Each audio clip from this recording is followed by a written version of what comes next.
been Smoke and Bones. Shadow and Bone. I'm gonna need you to dial in a little. I am not being anything. About the show. I'm trying my best. Okay. I think it's fine. I think it's fun. It's just so much. It is. Like, a lot. It should start evening out pretty soon. We'll see. It should. So, okay. You're Will. I am. And I'm Kristen. Mm-hmm. And this is... So Shadow we're and watching Bone. Shadow and Bone. I'll tell you what I got. Okay. Mal and Alina are, like, childhood sweethearts, kind of. Yeah. They've never really acted on it. And she's a summoner. Yeah. And because they tested her, and it's different than in the book. Yeah, so the scar on her hand is not that. Okay. But he had a like ring, and he like scraped her skin, and the sun burst out of it. And she didn't do it as a child because he couldn't do it because he was injured, and she didn't want to do it without him. So they ran and hid while they were being tested. All the kids at the orphanage are being tested. And so they're taking her to the little palace so that they can figure out how to properly use her, because they think that she can take down the fold, because the fold was apparently put up by a Grisha. Correct. That is true, or they just think that? That as of this both, point. yeah. Okay. And the Grishas have coats that are not matte, they're like armor. Mm-hmm. And they're color coded based on their powers. So there's like 3 or 4 titles. So it's not just as simple as earth, fire, wind, and water? No, because underneath each of those tiers, it like branches into like different things. So it's like with the people with the blue coats all have like different powers, but it's like the color of the embroidery tells you what they do. We've seen a lot of air. We've seen some fire, and the blonde girl was listening to heartbeats. She's a heart renderer. Oh, okay. So that's the same thing that the like hooker from the first episode was a heart renderer. But she also worked for the brothel, and the brothels are across the sea. Yeah. Mm-hmm.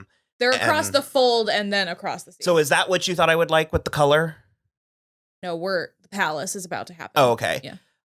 So Helene was the madam, mm-hmm. And I liked her, so I'm guessing she's not in any more of... Okay, so literally everything to do with Kaz and Inej, you don't know. I have no idea. So I liked her, and so apparently... The human trafficking is real in this world. Yeah. That's, again, something that's, like, not really made clear in the books, unless it's in the... It comes with the territory in the... I'm not going to be precious with some of the stuff that is, like, in, like, sex slavery. Yeah. Which in the real world is frowned upon. It also seems like Inej was a prostitute as well, but Kaz is buying her from Helene. But she's also...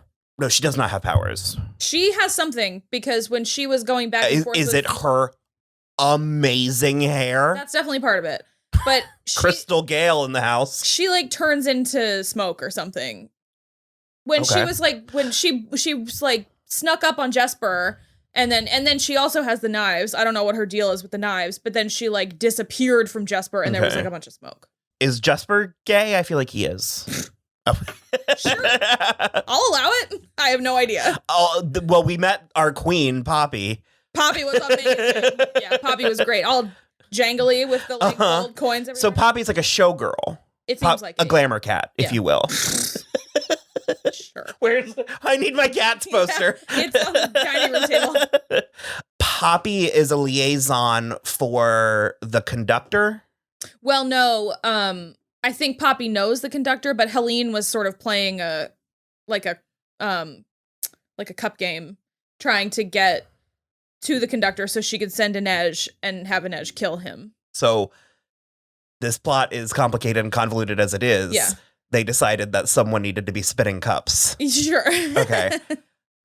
So the conductor ferries people through the fold by some means that we don't know how, because they have to wear bags over their heads. My guess is he puts them in a cardboard box and shakes it a lot and then just dumps them. But like, there, you're across the fold. Don't worry if it looks just the same as the place you were before. That's my current theory.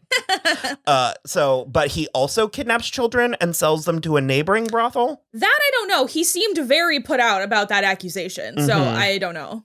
But he's who Helene sent Inej after, but it's the cup game. Yeah, there's like a lot going on. I'm not sure who he actually is, how bad he actually is. He seemed like a very unassuming man that was just like trying to figure out which books to pack for his journey. So I don't know. Skarsgård. What's his name? Kaz. So Kaz is like a wannabe warlord. I think we covered this in the first episode. He's like half a warlord. It's like he's the warlord of like half of Ketterdam, and Pekka Rollins is on the other. They each have their own territories. And Pekka's like no good, like big trouble. Yeah. Okay. I think he's better at being a warlord. Okay. Well, he's older. Yeah. So and also in order to take Inej with him, Kaz put up his bar as collateral. That's what happened there. The crow. Something about crows. The owl. The books are called Six of Crows. Okay. The ones about Kaz and Inej. So yeah. Kaz has big pan energy. Sure. To me. Sure. They acknowledged like queerness. Pan the god? No, pansexual. Oh.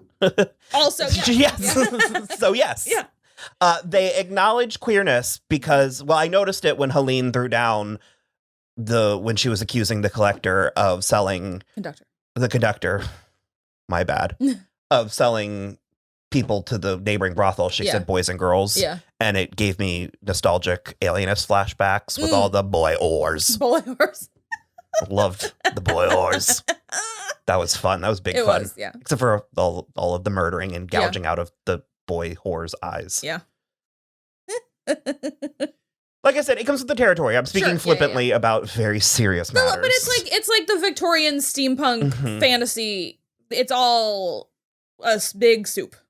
I feel like Netflix blew their TVMA lot on Cursed last summer, and it should have been more utilized here because Ben Barnes is straight airblading people in twain and in like into many pieces. Yeah, not even just in half. Well, there was a top half and a bottom half. A bisection and then other issues. Ghost ship again. Yeah.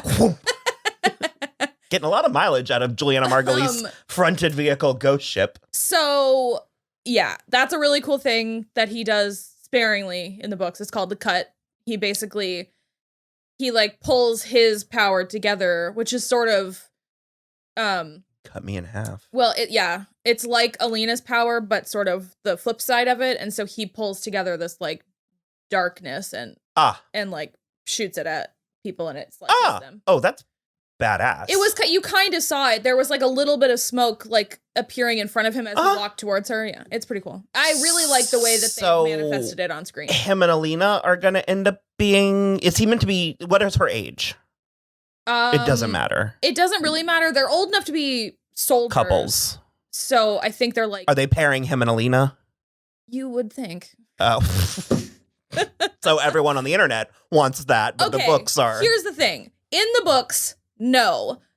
In the show, I'm hoping maybe they zag a little.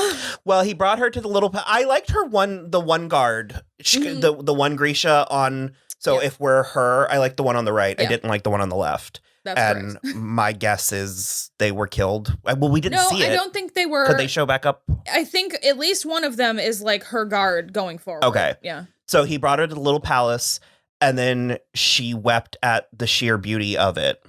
No.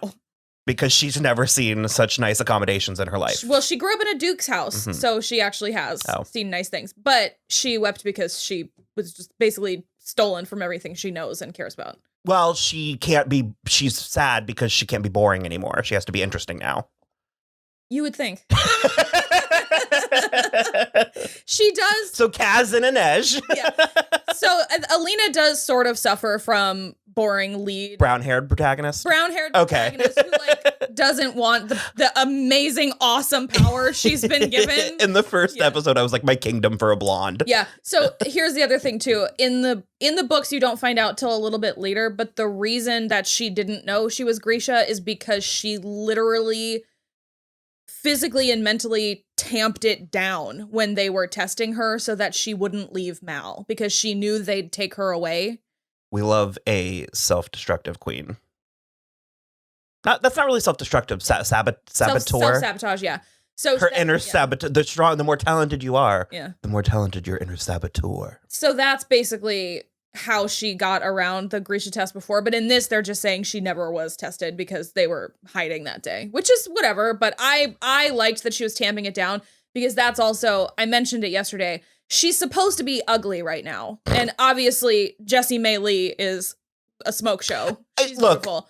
It obviously sucks that, like, adaptations, like TV shows inevitably change some of the things that you love from your book, but also I'm not staring at ugly people for 8 hours. Like, I refuse. All I was going to say is it's a product of her tamping the power down. It's like it makes her ugly? She never allowed herself to flourish. Oh, well, now I'm a little bit annoyed because that would have been it's pretty cool. A makeover is what this show Well, needs. You even compared it to The Witcher, and I was like, it's a Yennefer. It's like Yennefer. She's not actually, like, deformed, but... Yeah, no, but I'm... comparing it to, I mean, it's same cloth. Well, yeah. I'm having fun. Yeah. But the word derivative is thrown around a lot these days. It's so funny because so many things I've read are like, it's really doing all of the things but better.